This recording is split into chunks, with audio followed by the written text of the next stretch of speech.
12 here at GP Prague.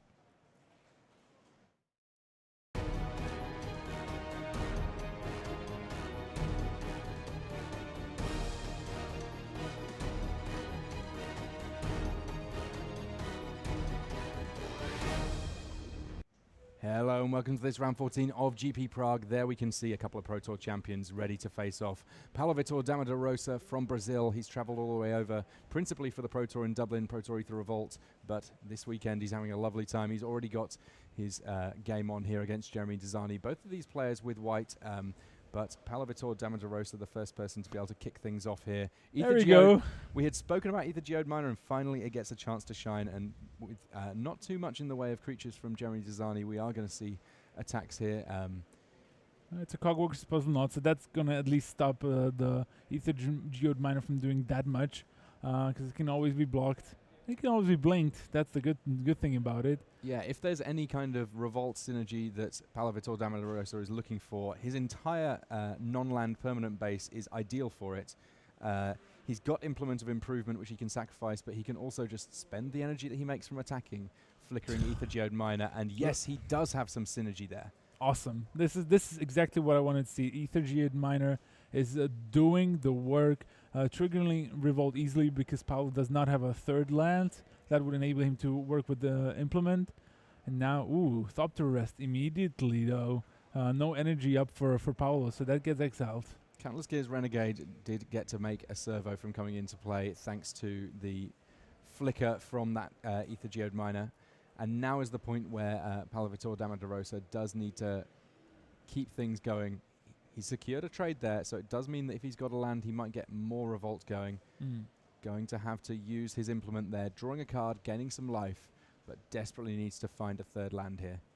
And it doesn't seem like he did, but he does have another implement of Ferocity, so that kind of indicates what his second color is going to be in green.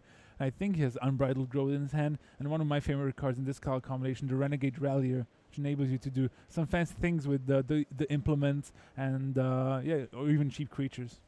So Girupa Osprey the play for Jeremy Dezani there, the 2/2 flyer. That's something that Paulo Vitor Dama da Rosa, unafraid of, swings in with his Countless Gears Renegade. Unlikely to see a trade between these two 2/2s. Wow. Color me wrong. It looks like Paulo happy to trade off there because he has the Solemn Recruit afterwards. And Solemn Recruit, one of the real hallmark cards with Revolt. And it would have been so good with the Implement of Ferocity if Paulo also had a Forest. But the Caught in the Brights took care of that, and Paulo just has a Foundry Inspector. I think I saw a Fleetwheel Cruiser in his hand, so if this Foundry Inspector survives, at least Paulo can start swinging with the 5/3 vehicle. At the moment, we have basically Craig Wesco's dream matchup. Mono-white on both sides. Don't know quite what Jeremy Dezani's doing in terms of colors. I know that some of you guys may have got a chance to see his draft earlier on, but Matei and I were watching another draft that ended up virtually monocolored in Javier Dominguez. There is the Fleetwheel Cruiser getting stuck in thanks to Foundry Inspector costing just one less. Yeah, I imagine that when Craig Wesco wakes up on a weekend, he's not playing a GP, he's like, oh, I'm going to watch some coverage. I imagine this is what he would like to see. Yeah, bookmark this one, Craig. This one's for you. Pretty big hit here from Paulo Vitor Dama da Rosa. Not much in the way of effects from Jeremy Dezani here, so he's going to take a chunk here.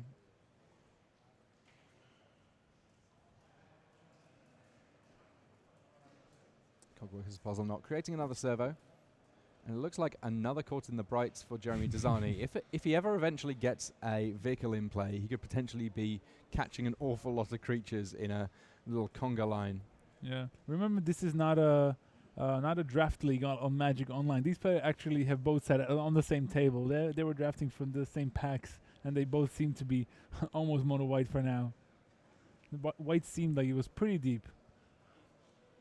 Yeah, Caught in the Brights, one of the more premium commons, though worth noting it does not stop any kind of crewing. So that Fleetwheel Cruiser, plenty of bodies that can jump behind the wheel.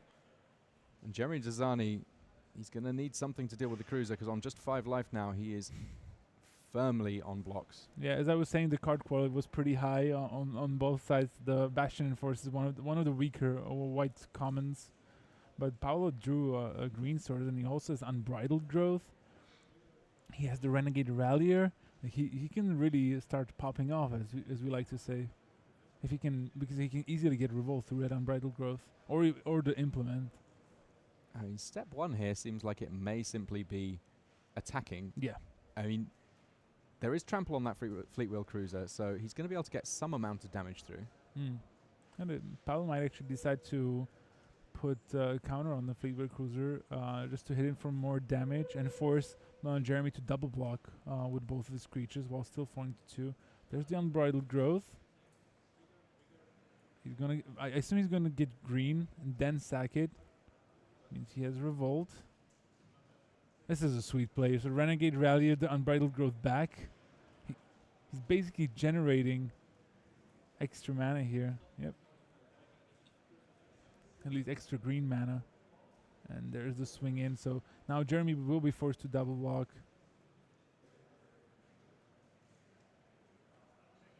Yeah. Jeremy just checking if why Paolo drew a card. It was because of the implement. And I think he has a build to last, and that's enough. Yeah, cool little sequence of plays to close the game Awesome. out there. Yeah, like a small combo deck and limited with green and white. Just like play this, get mana like that, and then play my pump spell and win. Yeah, You can I like it. see a little smirk there from Paolo Vitor Yeah. down the road. So we've seen him running a number of different archetypes over the course of the Yeah. weekend. He was on red-blue and then blue-black at various points in the sealed. Had Yeah. a bit of an embarrassment of riches when it came to his sealed deck. Finished on 8-1 for day one and only picked up a single loss today, currently on green-white. We're going to get a chance to see more of this match soon enough, but while the players are sideboarding, we're going to see if we can get a little bit more magic, though by the sounds of things, we've got some synchronized magic going on. Just as Paolo Vitor Damarosa was able to take down game one, our other game one going on in the feature match area also completing. Don't worry, we will jump across where we can show you more magic, and just so you know, we are recording another game so that we can bring you more from this round in our Turbo Magic after our main matches that are going on live have completed. Yeah, you were talking about Paolo's like smirk, his smug look when he's winning. That's his default look because he's winning so much. Yeah, I mean, it's something that Paolo is someone who it's very, very obvious when he's not winning because he becomes a bit of a grumpy Paolo. It's where he gets his sort of fire from, and ultimately, you know, this is a man who easily romped into the Hall of Fame. He's got a huge number of Pro Tour top 8s, one of the most successful players of all time, and not surprised at all to see him near the top tables here in round 14 of GP Prague. Jeremy Desani, of course, has not had a shabby career either. He won Pro Tour Theros in Dublin, so I'm guessing he's going to be kind of jazzed about heading back to Dublin next weekend. The pressure will be on, though. It's never easy to go back to a place where you've won before. Everyone expects you to do well again, and it's never easy. Well, it's a very different format. We are going to get a chance to see a little bit of one of the other tables here. Emmanuel Geschönsen, obviously a little bit quicker on shuffling up than the guys on the other table, up against Oliver Polak-Rotman, and here we get to see red-blue against black-red. Red-blue's an archetype I kind of like. It's very heavily focused on getting artifacts in play and improvise. Yeah, I actually spent the draft watching Emmanuel draft because his draft was very strong. And spot there was also Florian Koch, Alessandro Lippi, Kelvin Chu, Eric Froelich. The pod was stacked. It was the pod number 4. And we after the draft, I talked to Emmanuel, and we had some differences in how we think his deck would be better served. But overall, his deck turned out quite well. And as you can see him play the frontline rebel here. And it's interesting, both Oliver is a Platinum Pro, Emmanuel is Gold, but they're both part of Team Eureka. Well, Emmanuel's on Team Eureka, Oliver's on Team Haruya, but they're both testing together for the Pro Tour. That's what I meant to say. Well, a big free jam regent coming down early from Oliver Polak-Rotman. Improvise helping him out a lot there with the Eager Construct and the Welder Automaton, meaning that able to cast a dragon for just 4 mana. He's going to be able to pump it twice based on the mana that he's got available for +4 in the air. And just Neither Swooper able to block on the other side of things. Emmanuel Geschönsen going to have to find a big answer to the dragon. Yeah, and worst of all, Emmanuel has to attack that frontline rebel. I think Oliver will not block just because he'll be scared of shocks. And spoiler alert, Emmanuel has 3 shocks and a Chandler's Pyrohelix in his deck. One other card that he does have in hand, Emmanuel Geschönsen, he does have Select for Inspection. So there's a little bit of time that he's going to be able to buy here, but he's going to have to use that time well because sooner or later that dragon is going to prove to be a big problem. He actually also has Hijack. I think it looks like he's going to just play that and try to swing in with all his guys as soon as he can and try to swing the race into his favor. I like this a lot. Yeah, it's a swing for 9. Oliver Prague written down to 9 already. And then he's like, no. But wait, there's more. There's more. Oh, we just off camera. Okay. So he plays the select for inspection now. And he keeps on top. Ooh, that must be scary if you're Oliver Prague-Rothman, who now is, if he wants to replay the Freedom region, he has to tap down his guys again. So it's, again, risky. So if Manuel has a good card, might be a problem. And he did keep it. I think it was a shock, so... A shock's a pretty nice one here. It does mean that, again, there's that issue that you spoke about before about does this free jam regent even want to block? Ooh. Kind of has to now. Yeah.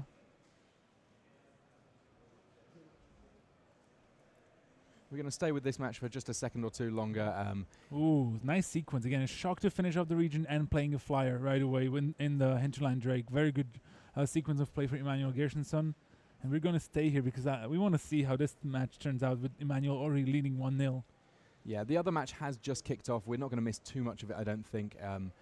We want to see whether or not Emmanuel Gershenson here can make something happen. Quite an aggressive attack here. Eager racing. Construct and Welder Automaton, but 2 creatures replacing them. Gifted Etherborn on the ground. Death Touch and Lifelink is going to be a big player in this race. That's a very swing matchup. I think Emmanuel drew an Ether Chaser. I think he has 3 of those as well.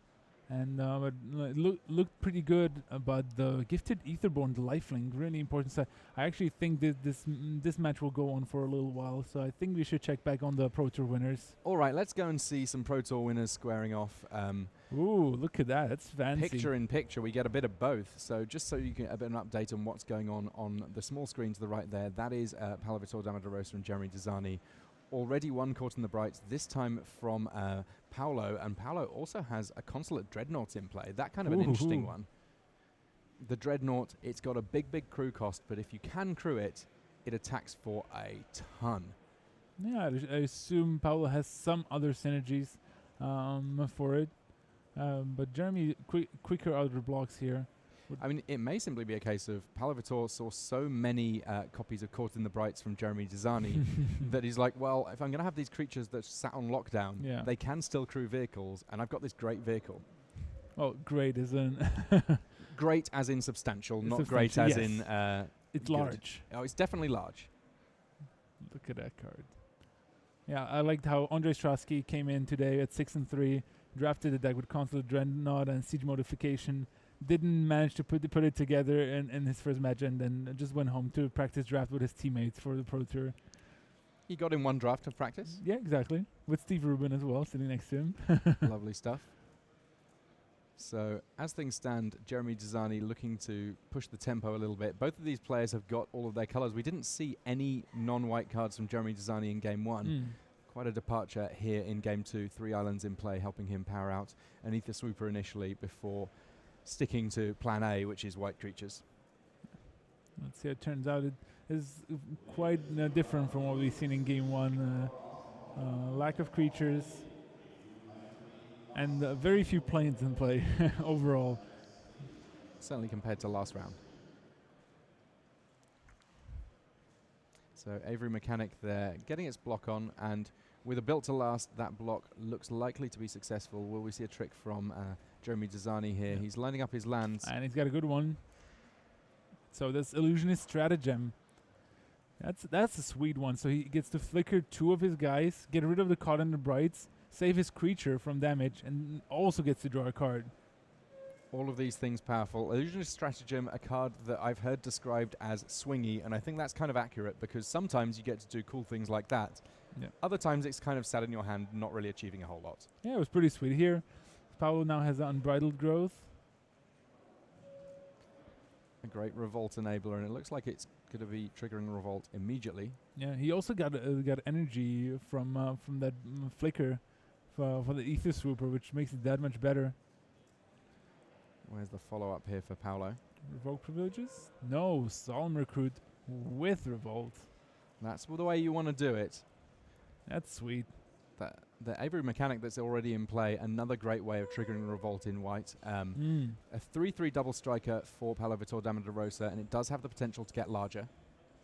And even if it gets caught in the brights, for example, it may still get larger over time, and that's still relevant because of that Consulate Dreadnought. Oh yeah.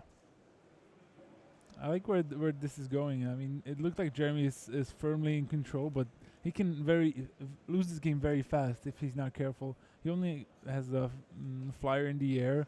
He can create some servos, but if he doesn't have anything substantial to do, and he looks like he does.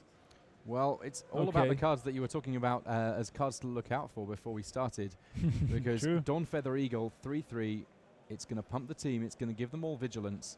I think that the only attacker that we're seeing there is the Ether Swooper, but every point counts, and it also generates a servo for Jeremy Dzani. So while Palavitore Damadorosa may be going big here, Jeremy Dzani going wide. Yeah.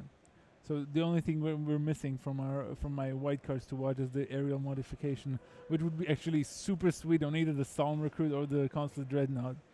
Yeah, either of them, because you don't have to play it on a vehicle. Exactly, yeah. +2/+2 on your double striker is already pretty exciting.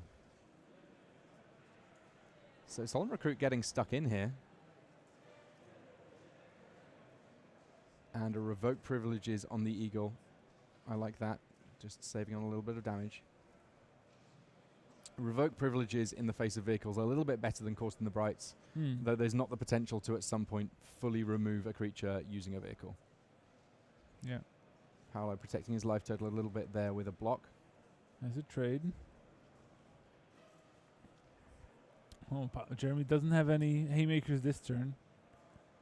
But anytime you're facing up against players of this caliber and they've got cards in hand, a little bit of cause for worry.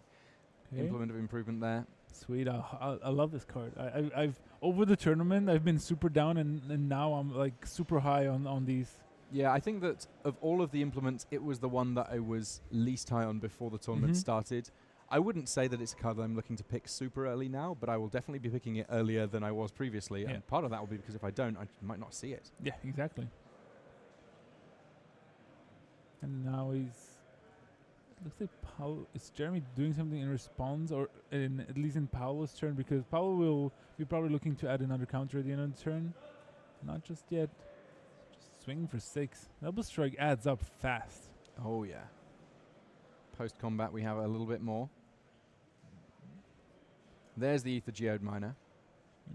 Revolt, very easy to trigger for Palavitore Damadorosa now. Whenever it attacks, you get 2 energy, and you can pay 2 energy to flicker the miner. So that Solemn Recruit just growing and growing and growing. Shipwreck Moray, that's a big old blocker. Yeah, 2 more energy, and this just means that, Jeremy will keep swinging and will keep making more servos. Always basically having 2 blockers in case Paolo had some sort of removal spell.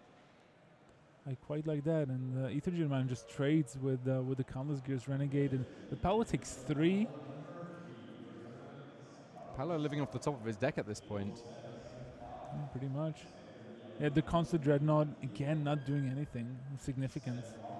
Their life totals have been updated now. Yeah, they were a little behind. Life total 6 to 8 here. In principle, Palavitore Damadorosa has a lethal threat on the board, but he may struggle to get it through all of these blockers from Jeremy Dzani. Let's see. Okay, Fleetville Cruiser, that's aggressive. It's a nice one as well because it does have trample, and that means that basically only the Shipwreck Moray is a blocker that's going to do a whole lot against it.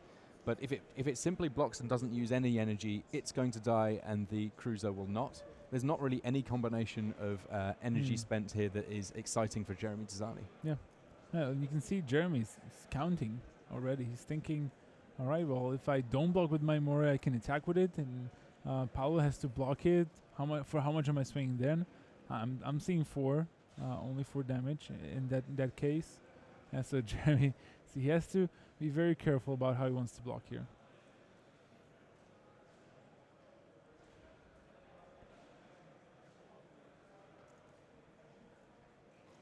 It would be quite risky not blocking overall just because of trample.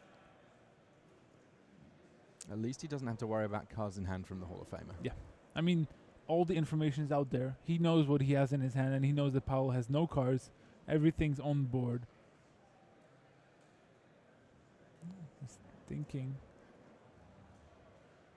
Is he going to go for the trade? Okay, yeah, he goes for the trade. So he pumps up the Moray twice, making it 4-1. But then he does take 4 damage from trample, so he's down to 4. And he has no more energy here. Solemn Recruit now a 5-5 double striker. Yeah, but it can't really do much attacking. The servos do a really good job of holding back. If only Paolo had some way to give it trample. Yeah, that's something that there's not too much in the combat tricks in green to achieve. Red is the one that's really apt at giving trample these days with Ether Revolt.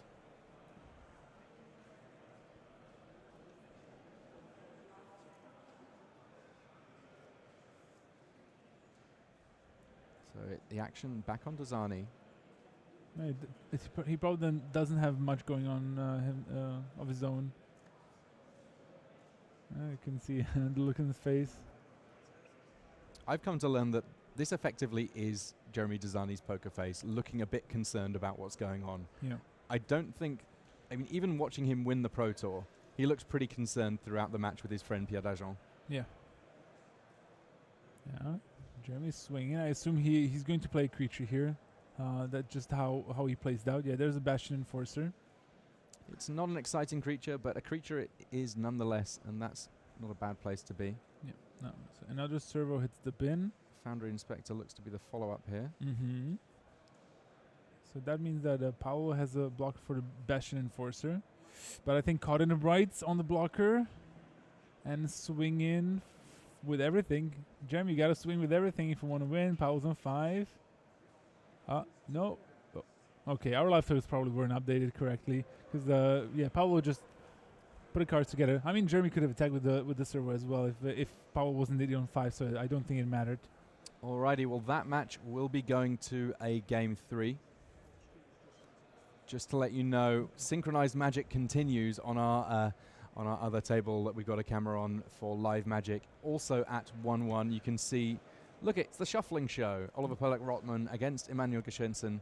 That one 1-1, and both of these players just preparing for their game 3. It'll be interesting to see which one of these two tables is ready to play first, and obviously whichever one it is, we'll get a chance to get a bit of a look in. You know what I'm wondering here? Well, when we left this match between Emmanuel Geschensen and Oliver Perlek-Rotman, the game looked to be super swingy, and it didn't seem like it would last this long. So what I just assume is happened that Emmanuel could not finish off the game, and Oliver slowly took over. But it probably took a long time until they got to that point.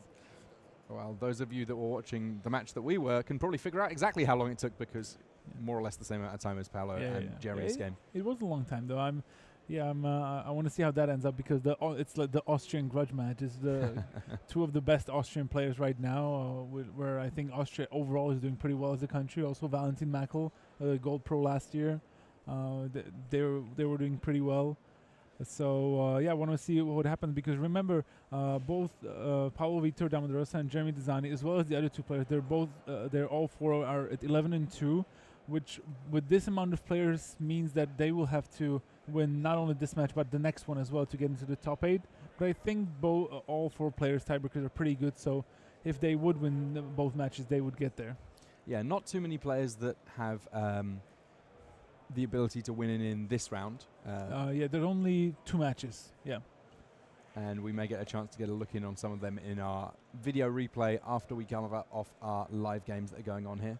But we are in the final stretch. After this round, just one more round before our top 8 is decided. And of course, that top 8 will be, for these players, the third draft of the day. And to the victor, the spoils, trophy GP champion, and obviously a bit of a sort of confidence boost going into the first Pro Tour of 2017. Oh yeah. I would imagine that a large proportion of the players that are in top 8 will be heading to that Pro Tour, though worth noting that all of that top 8 will be qualified for the next Pro Tour. Yeah, that one will be Pro Tour Amonkhet, and I think it's in Nashville. Sounds about right. Nashville, Tennessee. I assume there's like 10 Nashvilles in the US as you do, right? But I assume it's the big one. Oh, it's going to be fun. I'm looking forward to it. I've not been before. It's going to be an interesting new block to work with. We already have a little bit of a teaser as to what might be going on there with Dark Intimations. Mentions Bolas planeswalkers you control. And given that we know that Amenhotep is the plane that Bolas occupies, I'm kind of excited to see how that one plays out. Yeah, definitely. I mean, like, but we still have Ether Revolt, and we'll see how that pans out. So yeah, I think the standard format is going to be very exciting, and judging by what we've seen of the limited format this weekend, we've got a lot of great rounds of Magic at the Pro Tour. Oh yeah, definitely. And yeah, we know we've had the bans in standard, so I think that will shake up things even more, where people will come with some crazy. I already got a sneak peek of a couple of crazy decks that can happen. So I think it's going to be pretty exciting. It has a lot of these pros here keeping their cards fairly close to their chest about what they're looking to do at the weekend, but we know that the options available to them are going to be entertaining ones. Oh yeah, definitely. So it looked like Paulo Vitor Damarosa slightly adjusting his mana base, asking a judge for some additional basic lands just so he could tweak the nature of his deck just a touch. But these players are now drawing their opening 7s. Let's hope that they're able to keep a 7. Looks like they both are. And a Via Peshri Sage Lifecrafter coming along on turn 1 for Paulo Vitor Damarosa. Once he gets up to 3 mana, it can crank out 1/1 servos. Once he gets up to 5 mana, it can crank out bigger constructs that their power and toughness is equal to the number of creatures you control at the point that you activate a Via Peshiri. Yeah. The problem for Jeremy is that this card is doubly annoying for him because he's playing blue-white. Blue-white doesn't actually have that many ways to get rid of creatures with activated ability. You can stop them from attacking or blocking with Caught in the Brights or Revoke Privileges and whatnot, but it's that much harder to deal with such a cheap creature that generates so much value. And I think this is Fabrication Module or Decoction. We will just get a quick check on that. But Via Peshiri does get a servo into play, and immediately that servo becomes a 2/2 thanks to the Implement of Ferocity there from Paulo Vitor Damarosa. This is kind of the cool thing about Avia. She creates her own little sub-game almost of, I'm going to keep making tokens until you deal with me. And 2 copies of Caught in the Brights in Jeremy Desani's hand, they are not going to do very well against Avia. She's quite happy in the spotlight. And look at that. Jeremy Desani plays a Quicksmith Spy, targets his Decoction Module. So now he actually also generated energy, but he can also draw a card. Yeah, you see he put a die on top of his deck there. That basically reminding him that before he draws each turn, at the end of turn, he can be tapping that Decoction Module simply to draw a card. As long as the Quicksmith Spy is in play, that little combo is a pretty potent one. And as much as we said that blue-white doesn't have very many ways of dealing with activated abilities, green-white isn't exactly chock full of removal either. We'll see how long the Quicksmith Spy lasts. Yeah, he can. Paulo can also destroy the artifact, but he actually has the Thopter Arrest. Wow. Yeah, this is a bit of a leg up in terms of removal compared to Caught in the Brights. That means that the Quicksmith Spy, at least for now, is going bye-bye, and that clears a path. Some attacks here from Paulo Vitor Damarosa, and Decoction Module is back to its regular functionality. Oh, yeah. Which is still pretty good. Yeah, I mean, Paulo's beating in, and, well, we'll just have to see if Jeremy has anything that can really bring him back into the game, because he's been behind quite a bit. Via Peshiri will do that. Yeah. Implement of improvement there from Paulo Vitor Damarosa, just making his board a little wider. You know what Jeremy has in his hand? Triple Caught in the Brights. Triple. Oh, this is unfortunate. It's just a matter of his answers not pairing up well against Paulo Vitor Damarosa's threats here. PV quite happy to keep on plugging through. This is a nice one, though. Death Dismissal, taking care of 2 of the servos. Paulo actually thinking maybe if he should use Via Peshiri in response to create a bigger construct. Yeah, he had the 5 mana to do it, decided that wasn't the play he wanted to go with, though. Girapur Osprey coming down for him, and there is a 3rd land, meaning that we're likely to see another construct soon enough. Oh, yeah. Both these players moving at a fairly brisk pace. It's 1-1, and they definitely do not want to draw at this stage. Caught in the Bright on Girapur Osprey. The first time that there's really been a target worthy of the Bright Lights, and a 3-2 to follow up from Desani, but all of those servo tokens, they just keep on coming back from Paulo Vitor Damarosa. Bastion Enforcer is the lone creature for Jeremy Desani here, and while it can hold off servos relatively well, we know that sooner or later there's the potential for PV to start throwing down constructs, and that is going to be a big problem. Yeah, X colorless construct where X is number of creatures he controls. Oh, so some avian mechanic tricks. So plays it, activates Ovia Pashur with the trigger on the stack, and then I assume he's going to return the Osprey to his hand. Yep. So neat play. The die on that construct there just to indicate its power and toughness, because it's not entirely super clear from the card of Ovia Pashiri. Basically, that power and toughness is locked in now at however many creatures were in play when she was activated. Yeah, and this whole game just seems like Jeremy has been on the back foot from turn 1. The moment the Ovia Pashir hit the bin and Paolo headlands, it just seemed like he would not be getting anywhere. The construct caught in the brights, but it still counts as a creature in play for future Ovia Pashiri activations. Avery Mechanic coming in here. A block from Jeremy Desani, and he uses his decoction module to bounce his 3-2. It seems desperate enough, but I mean, Jeremy has to just hold on for as long as he can. Maybe he has a solution. Is that you can see he looked a bit up and think like, okay, what can I draw here? He did forget to get an energy when he played the Bastion Enforcer on his turn, but unlikely to matter. But we'll see. Maybe he draws something else. There were a lot of Cloud Blazers running around the table, and I can't help but think that those would be great with this decoction module. Oh, now he draws a Thopter of his own. Is it too late, though? I'm pretty sure Paolo is going to respond to that. Oh, he has an acrobatic maneuver, too. So I think he's going to...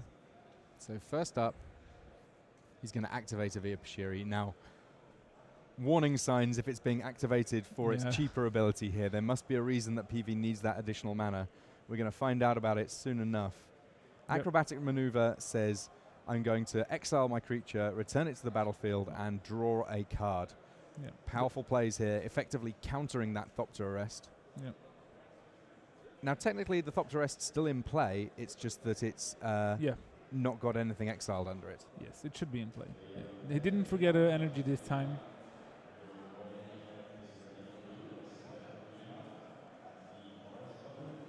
Yeah, well, Paolo firmly in control in this game from start to finish.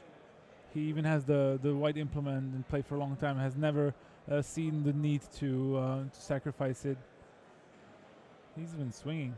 Well, at some point he may want to get a revolt trigger, so I can kind of see that. Yeah, exactly. I mean that's what I try to imply with that. As it turns out, there are other ways of getting revolt triggers. Sometimes you just attack with an Avery Mechanic and secure a trade. Yeah. I think Jeremy was, for a millisecond, wanted to concede right away when he drew the land, but he does so now. And Paolo Vitor Damaros at 12-2, just one win away from the top 8 here at GB Prague. Nice work from the Hall of Famer. Congratulations to him. 2-1 in our feature match area. You can see there, just another day at the office of Paolo Vitor. Classic. He is well used to winning. This is yet another one notched up for him. Yeah, Ovia Pashir is showing its strength against a blue-white deck that actually looked pretty solid. And look at this. Oliver Polak-Rotman trying to get back into the game on his turn. He's down to 2 already. Emmanuel Gerson's up to 22. Now, how many shocks was it you said that were in Gershensen's deck? 3. One of them currently in the graveyard. Yeah, there's also Chandra's Pyrohelix in his deck. And look, Oliver Polak-Rotman playing EU Construct. He's basically helping Emmanuel get there. Yeah, a big uphill struggle for Oliver Polak-Rotman here. He's got the Fenhauler, which is a big old monster that can hit in, but he really can't afford to be limiting his blocking options right now. Yeah, and Emmanuel kept the card that he saw. This is a bad time for Oliver Polak-Rotman. He activates his implement there, draws a card, which after a scry is certainly kind of a happy place to be, but for the life totals. Yeah. He can't even really attack that much because he's only down to 2. He would be very risky against bounce spell swords or maybe haste creature. Unless he has another creature, he might have to play defensive. Even though mobile garrison actually kind of helps with that, because when it attacks, you can untap a creature. It still could be fairly risky if he doesn't have anything else. Yeah, we're more or less in a spot where almost any card in Emmanuel Gershensen's deck helps. Okay. That a big draw, though. Five Forges Puzzle Knot, killing off 1 Ether Chaser, and there's the potential next turn for it to do the same again. Ooh, Hinterland J, okay. I was expecting him, like, since he was playing from the top, for it to be the shock, but it's a flyer. Another big problem for Oliver Polak-Rothman. He has to find a solution to the flying creature here to get a shot at playing for top 8 in the next round. Remember, they're teammates, good friends. But this is playing for top 8. No time for camaraderie. Oliver Polak-Rothman here. He's in one of those Magic the Puzzling moments. Next turn, you're definitely going to lose if you don't do anything. So let's go through all the permutations and see what we can do to stave off defeat for another turn and ideally win. Yeah. But with Emmanuel knowing his deck contains all those shocks and pyro helices, I mean, he can start maybe running his Filigree Familiar and into bigger creatures so that he can dig deeper. But at 21 life, he still has plenty of time. Oliver, he can start maybe attacking a little bit, but also not that much. But he does have Cruel Finality for the Hinterland Drake, so that's -2/-2, and he will use the Puzzle Knot to finish it off. Gets a Scry as well, so that one not good enough, says Oliver Polak-Rothman. Uses his Puzzle Knot to kill off the flyer, which he had to do. Still 2 lethal threats on the board for Emmanuel Geschönsen, and we know that there's at least 3 lethal spells lurking somewhere in his deck. Yeah, I'm surprised there's no attacks. There's another Ether Chaser. So more energy. No good attack still, though. Yeah, it's a funny one. Every attack is a lethal attack. There is a temptation at some point to attack with the Artifact Fox. But realistically, Filigree Familiar doesn't need to do so anytime soon. Yeah, what Oliver needs to draw is the free gem region so that he can finish off the game as soon as possible. It's a Weldfest Engineer, okay. Not bad. I can see Oliver, he should really start attacking with the Garrison. And the tricky bit is there's now 4 points of first strike on the other side of the table. Yep, he can. Yeah, he pumped up the Mobile Garrison after crewing it. It's a 5/4. So now it looks like Emmanuel will take it. Yeah, it's definitely risky double blocking with 2 Ether Chasers here when you're on so many life. Yeah, and I know why Oliver was playing it so defensively, because he's already seen the hijack from Emmanuel before, and that would have been lethal before. And there's a Snare Thopter. There were even more bullets in that gun, and that one good enough. Yeah, wow. Emmanuel Garrison takes it down. We haven't seen the early turns, but I think it was just a very aggressive start. You can see how frustrated Emmanuel was. Yeah, he's showing off the entire deck to the table. We can kind of appreciate that. Free Jam Regent a long way down. A lot of work to be done there if he was going to get back into the game. But that's the end of all of our live Magic here from round 14 of Grand Prix Prague. We will be able to get you just a touch more Magic in terms of our Time Walk match soon enough. But first, just a short break.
Hello and welcome back to this round 14 of Grand Prix Prague.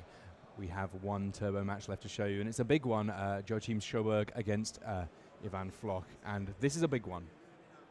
Each of these players, look at their records. They got 12 wins.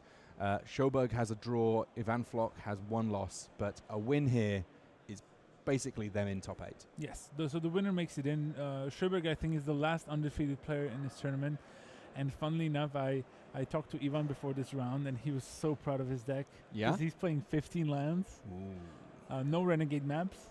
Wow. But he also said he boarded down to 14 in his last match. I like this a lot. We've already seen an Implement of Combustion and Karizev on turn 2 from him. Blue-black on the other side of things for Sjoberg. Typically that tends to be a color combination that's a little slower, and we've seen no plays from Sjoberg in the first couple of turns. So this is exactly the kind of situation that Floch wanted. This is where he gets to attack in, makes a Ragavan token to attack alongside Karizev, and here's our first play of the game from Sjoberg. He has a shielded Ether Thief. This is a great blocker, but only for the monkey, because Menace on Karizev means that there will be a single point getting through. 1 energy going to Sjoberg here. Once he gets up to 3, he will be able to tap that shielded Ether Thief to draw a card. But for now, he's at least held off a little bit of the damage coming from Floch. Yeah, but actually the Ether is pretty cool against Karizev, just like blocking the monkey every turn. Okay, that might change a few things. With the Renegade Freighter, boom. Renegade Freighter, just one of the most powerful aggressive drops in the entirety of this format. 3 mana, 4/3 train, gets +1/+1 and trample when it gets Cruden attacks. Dund Operative with no artifacts in play. It's a 2/2 naturally. When there's an artifact in play, +1 power and death touch is a lot more exciting. But for now, Ivan Floch needs to just press the advantage that he has before Sjoberg can really get started. Yeah, and Ivan actually playing only 15 lands, but I saw at least the 4th one in his hand, another mountain. And I assume he has another creature which he can use to make the Renegade Freighter into an artifact creature and swing in for 5. But he might have a lot of other plans. We'll see about that. He also has the Implement of Combustion that he can sacrifice if he wants an additional card. Now, the cool thing about these decks that run fewer lands is that basically, if games go a little bit longer, it's like they're drawing one more spell than their opponent, and this is not a format where there's tons to do if you get mana flooded, so sometimes that one more spell can be the big difference. Yeah, and look at that servo schematic for Ivan Floch. I assume he has some ways to get rid of it, maybe a Ravenous Intruder, and here comes the Renegade Freighter. Yeah, that servo plus Karizev, enough to get in the train. They're working together, pulling the levers, and the train rumbling over. No blocks from Sjoberg, so he drops to 14, and there is a follow-up in Ether Chaser. Wow. I love it. There's 2 energy, potentially another servo coming along at some point, and if it works out that Floch has some improvise in his deck, which there certainly could be given the colors that he's in, he's got a lot of artifacts in play at this point. Yeah, and he doesn't have that many cards in his hand, but don't forget he also has the Implement that he can draw an extra one, and the Renegade Freighter is just not gonna care that much. So Shipwreck Moray puts Sjoberg up to 5 energy now. He can use 3 of that to draw a card with Shielded Ether Thief if he so chooses. Alternatively, though, he might want to make that Moray a little bit of an offensive threat. Yeah. As it stands, it's a pretty fantastic blocker. Yeah, it's pretty good, and trading with Renegade Freighter is not the best maybe use of energy, and you also take all that trample damage, but it's still fairly solid. So Implement of Combustion getting sacrificed here. Sjoberg takes a point of damage, but that's not really the important bit. Ooh. Ivan Floch gets to draw a card. What was that one? I think it was a Chief of the Foundry. I think so. But well, looking at his hand, he might also have a Destructive Tampering, which is another great way to finish off a game. So, but it's all speculation. My eyes are working well with these glasses, but cards can be deceptive. I'm sure that Ivan Floch will be kind enough to show all of us soon enough exactly what he's working with. Yeah, he's doing the math right now, how he wants to attack, what he wants to do. Joachim Sjoberg looks to have a very defensive deck, as blue-black usually is. So Floch just figuring out his plays here.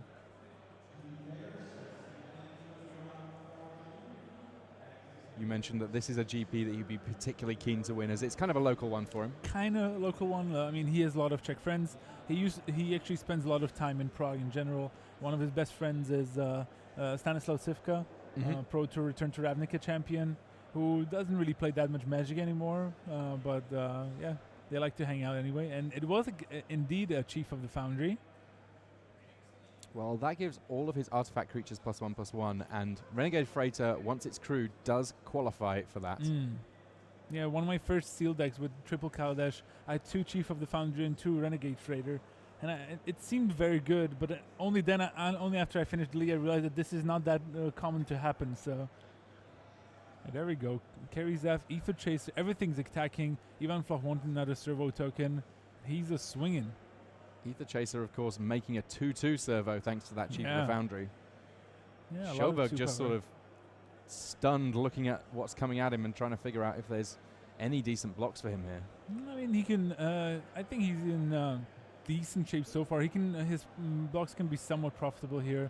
He can use the Shield Ether Thief to block, for example, the Ragavan, and he can use the Shipwreck Moray to kill off that Ether Chaser, which I assume is what is going to happen. He will take 6, 7, 8, 9 down to 4. That's pretty risky, but he'll probably draw a card at the end of turn, and hopefully for him untap into an artifact. And he might actually trade off the done operative here already, probably for a servo. A shame, of course, that he doesn't have an artifact in play to give death touch to that Dund operative. He would have really liked that, I'm sure. Not much point in chump blocking the Renegade Freighter here with that trample and all. Yeah, he doesn't really want to block with it, and he doesn't have to. But the problem would be then the Renegade Freighter on the following turn. Of course, it's as a 6/5 trampler. Yeah, there are definitely a few problems on this board for Sjoberg. Activates Shielded Ether Thief now. There's a card. Yeah, he should. Yeah, it costs 3 energy, exactly. Down 3. He has a couple of lands in his hand. Also some spells. I like activating it there. It just means that he's operating with maximum information before he so things up. He didn't trade off the done operative there, but so he's going to go down to 4, I think. Got it. A big dominating board here from Ivan Floch, though. What's the pickup going to be for Sjoberg? He needs something pretty good. That's pretty good. Experimental Aviator actually is pretty good because it creates so many blockers. It's a 0/3. Yeah, so he's going to get 2 1/1 Thopters. Dund operative now does have Death Touch. Yep. So Ivan Floch, a little bit more of an uphill struggle than it was mere moments ago, but hard to discount the big board that he's got going on. Considering the amount of lands that we know are in his deck, there have been a lot of lands actually drawn by the Pro Tour champion here. But he has Joachim on the ropes here. But that Experimental Aviator might have just turned it around. But it looks like Ivan has another spell. Oh, it is the Destructive Tampering, so I did see correctly. So all non-flyers will not be able to block, which means that he'll only have... Well, he still has 3 flyers. So... Yeah, but I don't think it's enough because the freighter is just so big. Yeah, I mean, if you just count up the total toughness in play there, 5 total toughness, even if they all jump in front of the freighter, which is, there's still just a lot of damage going through. So just Ivan had the right cards at the right time, and now he's leading 1-0. And the winner of this match will lock himself into the top 8 because next round he'll play, the winner will play against the winner of our other match, which I think was Florian Koch. No, Florian Koch was in another table. It was Christoph Larsen against one more player. And look at that, right away into game 2. I love it. Pacification Array, the first play from Ivan Floch. Now, on the face of things, that looks like a very defensive card, but even in these kind of aggressive black-red decks, it can do good work because 1-mana artifacts, working with Improvise, you can sometimes use it aggressively to tap down the one blocker that might be available. It's just all around a very, very positive card, and it's one that I've seen first picked a number of occasions. Yeah, speaking of powerful cards, the Skyship Plunderer from Joachim. I love 2-mana 2/1s. Flyers are great. No downsides on this one. Maybe if he has some way to generate energy now, he can get the train rolling. I think it's the Thriving Rats, if I'm not mistaken. Looks to be, yeah. So 2 energy coming from the Thriving Rats immediately, and as soon as that attack comes in, he's going to be able to up the energy to 3. Underhand Designs and Pacification Array, the only place from Ivan Floch thus far, has not yet found a creature. Of course, even the loser of this round because of the records that they're on, still has a chance to make the top 8 if they can just win out in the final round. A great position to be in at this stage in the tournament. Yeah, but compared to the situation between the match we saw with Paolo and Jeremy Desani, or even Emmanuel Gershenson and Oliver Prague, those players were on the ropes. The loser there only is fighting for an X3 record, which can mean lock-in for some money, which is nice, but they're all just aiming for top 8. And everyone with a top 8 record, of course, even if they don't quite make it into the top 8, does get a Pro Tour invite. Yep. Not necessarily something that the likes of Ivan Floch is considering, but there are plenty of players in the race in these last few rounds that will very much appreciate the opportunity to make it to the Pro Tour. More cheap artifact. Ooh, Consulate Dreadnought. Okay, we've seen this card do basically nothing in 2 or 3 matches now. I want to see Ivan Floch put it to good use here.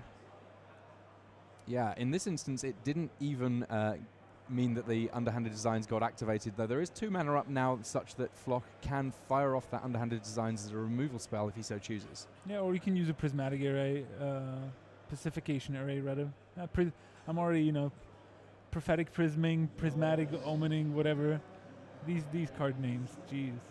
Okay, so it looks like tapping down the flyer there. Makes sense. That one is upping the energy count, whereas Thriving Rats is eating up all that energy, turning it into +1/+1 counters. Now there's even more different things with counters on that can be improved if that flyer ever gets to hit in.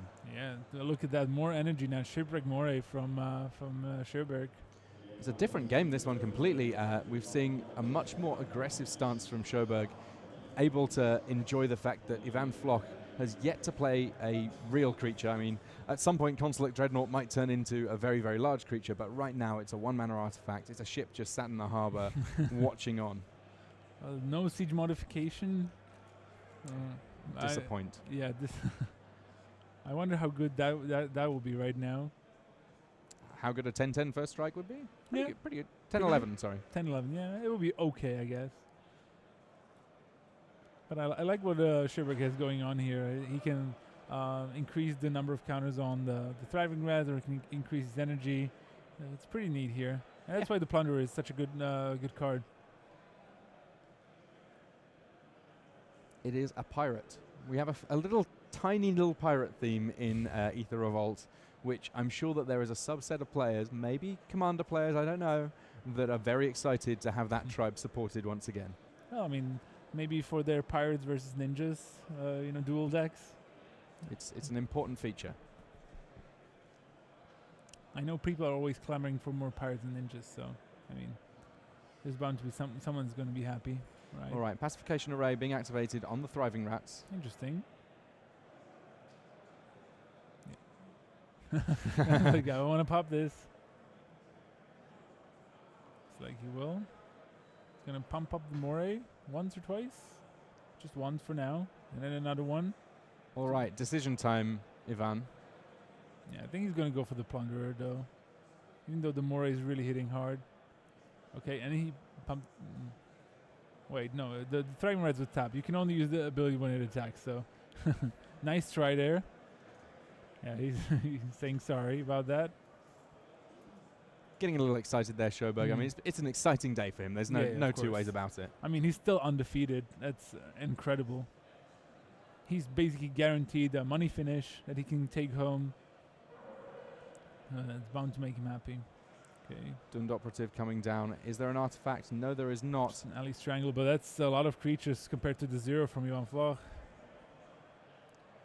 Yeah, that Pacification Array, while it is dealing with a creature every turn, it's also really hampering Ivan Floch's mana, and we know that he's not got that many lands in his deck. Yeah. Should be a land drop this turn by the looks of things. There we go with a swamp.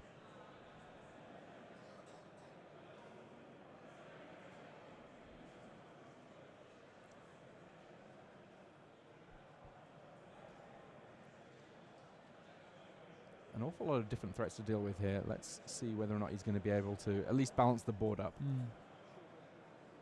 Yeah, Chief of the Foundry. At least a blocker for now. Leaving 2 mana up for that Pacification Array.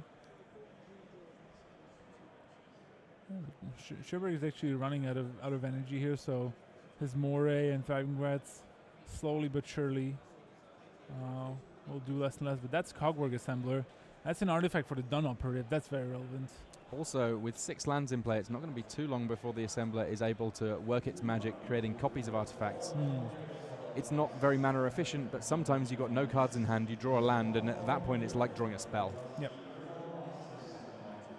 Block on the Shipwreck Moray.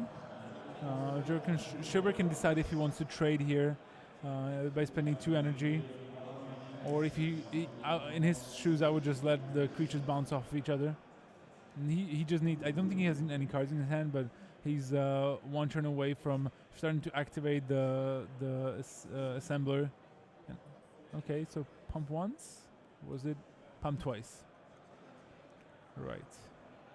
All right, Flock on 7, still no creatures able to hang around for him. Looks like he may have picked up a nice one there in an Ether Chaser. Decent enough, at least we can block the Dund Operative. But he's going to have struggle against the Cogware Assembler if he cannot kill it. Are we going to see the curse of the Consulate Dreadnought again here? That any time anyone plays it, I mean, this time it at least enabled an underhand designs, but yeah, sure, okay, fair enough. If that's your high watermark for this boat, then that's not great. I think that's the best thing the card did so far today. At least for us, it may be that Riley and Simon got a chance to see it doing more. There is the Ether Chaser, 2 energy and a 2/1 first striker. First strike pretty relevant on this board. Dund Operative not looking quite as exciting anymore. Yeah, the good thing for Sherberg is now that he doesn't mind drawing a land to get to 7, and he also doesn't mind drawing a spell. I think he drew a spell. It's like he's casting it right away. Okay, Ether Poisoner gets more energy. Up to 3 energy now for Sherberg. 7 damage left to deal. So many creatures in play, there must be a way of sneaking a few of them round. Ivan Floch gets to take his pick as to what doesn't get to attack. That being the Thriving Rats. They're the ones that can end up being the largest if they do get stuck in. A lot of creatures here that are a little afraid of Ether Chaser. One that is not is the Menacing Monster that looks to be getting stuck into the red zone right now.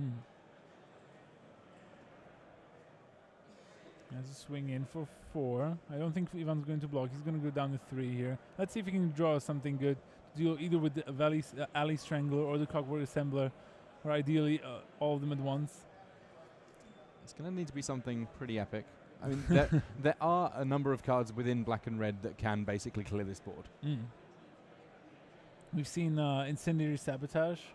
Yeah, I think Incendiary Sabotage actually gets a little bit better with Ether Revolt, what with all of the new artifacts running around that you're quite happy to sacrifice. Yeah. Yeheni's Expertise might have been nice. Ultimately, neither of them forthcoming for Ivan Floch. We're going to be going to a game 3 here. Yeah, exciting.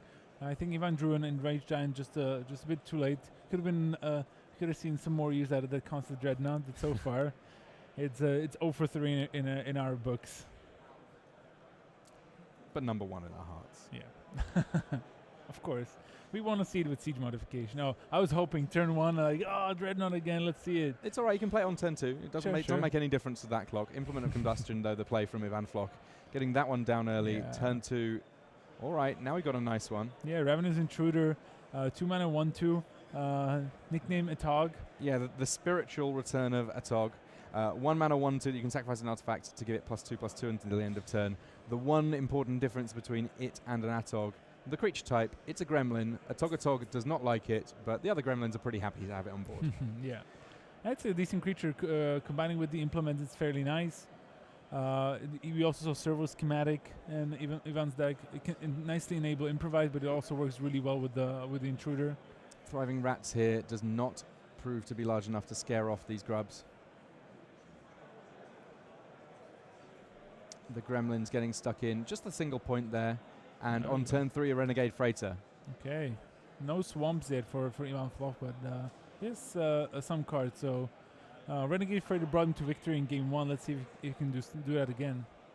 Yeah, it's going to be an interesting one. If he wants to crew the train as things stand, he would have to sacrifice his implement to feed his gremlins in order for them to be large enough to be able to push that train around.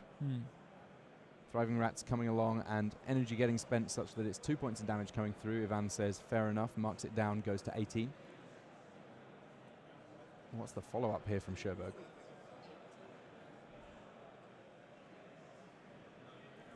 I think we're going to see something awesome. I got to look at what Ivan has in his hand. Well, Prakata Pillarbug was the card in Sjoberg's hand that he chose to play on that turn, throwing it down there. He'll have the mana next turn to activate it to give the 2/3 lifelink. Ivan, do it. Do it. I hope I don't want to spoil it. It's too good. Very well. I'm pretty excited right now because Okay, I got you excited. Great. This might be the most excited I've been since yesterday you mentioned the fact that we could be seeing expertise into expertise in our feature match area. That's probably my highlight from the weekend thus far. Yeah, it's what Martin User should have done in the feature match area, but he was playing too conservative. And Ivan, come on, I think I saw the card in his hand, and he's putting it to the front. I want to see him jam it. Okay, so he's going to sack card first. So a 3/4 intruder. Draws a card as a consequence of the implement going to the graveyard. I like that little synergy there. Yeah. It's a nice one. So the Gremlin can jump on the train now if it wants. I'm guessing that there's more to this turn than just that. I'm hoping as well. No. There's not. All right. Come on, Ivan. Soon enough. This was boring. I'm sorry. I get you all hyped up, and now I've let you down. But I think Ivan's going to have some follow-up creatures, at least it seems. Okay, and Brawl Bruiser. I like that one a lot. Fair enough. It has Menace thanks to the Renegade Freighter being in play. At the moment, it's all about the Freighter for Ivan Floch. Yeah. And it's a beater. All right, let's see what Sjoberg has to play here. It's 1 mana and kills off the Emerald Bruiser. That very, very efficient there. That's brutal. Yeah, but he had to spend his only black mana doing that, so now he can't give the Pillarbug lifelink, which I'm sure he would love to, in the face of the Renegade Freighter. Try to race a little bit. Yeah, I actually kind of like Fourth Bridge Prowler. It's very innocuous, but actually you can target itself, so it actually really enables Revolt in some decks. Yeah, I think it's one of those cards that you want to be holding on to until the perfect moment. It's not the 1/1 that you just throw into play on turn 1 and start beating with too often.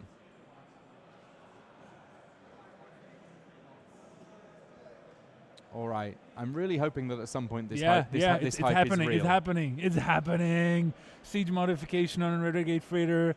Choo choo. Let's convert the van. We now have +3 power, first strike along with trample. Yes. And it's permacrude. Yes. 8/5. 8/4 when it attacks. It has trample, buddy, and first strike. All right, Fourth Bridge Prowler. Take 7. This is why you don't walk on the train tracks. Yeah. I love it. All right, big hits there from the Renegade Freighter. I'm sure, Joachim Sjoberg, do you have an answer to the Renegade Freighter? That's what I want to see. I mean, the danger always when it comes to playing auras is that your opponent finds a way of removing the thing that has the aura on it. Yep. I think I see an experimental aviator, and I think I saw a shielded ether thief. None of these cards deal with the hype train that is a siege modification. All right. Well, I mean, it's not quite on a Consulate Dreadnought, but we do now know that that is within Ivan Floch's range. Yeah. It's the CG is the freighters. Yeah, battering ram on the front. Not much in the back. Oh yeah, front loaded. Yeah, completely front load. I'm trying to imagine the Renegade Freighter. You just put some extra stuff on it in the front and just keep going. The back wheels are barely touching the ground. Yeah. Crew, where we're going, we don't need no crew. Yeah. And Sjoberg is in a world of hurt. But now you see another reason for that, the Consulate Dreadnought. This little tiny combo, I'm pretty sure brought Ivan at least one of the wins. 10-11, first striking Dreadnought. This is pretty sweet too. Just because it's the combination of first strike and trample is just so good. It's impossible to block effectively. It also, you can't even chump block it. And you can see Sjoberg just attacking with the Pillar Bug, gaining 2 life back. And I think he's going to try to go for the Shield Ether Thief and get some energy. All right, Snare Thopter is the follow-up here, and this means that even sooner we could see an end to this game. We've sped things up a little bit because pairings are coming for our final round here at Grand Prix Prague soon enough. Sjoberg just reading what happens with underhanded designs and that Snare Thopter, because, we'll take the extra point. Yeah. All right. The artifact creatures are running in. Is the gremlin? He's thinking about it. Yeah. He's just going to sit back and watch. Yeah. So there's a As shield are we. thief. But Sherbrooke has to start blocking the freighter. It has 8 power, so there's still 7 damage coming through. There's also the underhanded designs. None of them can be activated next turn for the activated ability, but also the trigger ability might be relevant with Sherbrooke. So low on life, even if he finds an answer to the Renegade Freighter. All right, damage coming through here. Lots of damage. Sherbrooke down 1. Yep. It's training day. Is there an All answer? right, it's going to need to be a big draw here from Sherbrooke if he's going to stay in this game. Taps 5 lands. That is going to be not good enough. That's it. Ivan Foch. Yeah. Oh, look at that. Finishing him off with Consulate Dreadnought and the underhand designs. That's style points for you. And with this style, he makes it into the top 8. I'm very happy for my good friend to make, for him to make another top 8. And maybe he can run back GP Lisbon. Alrighty, that is the end of our round. We are going to wrap things up here from our time-shifted match, but do stay with us because very, very shortly indeed we're going to have the last round before our top 8 here at GP Prague.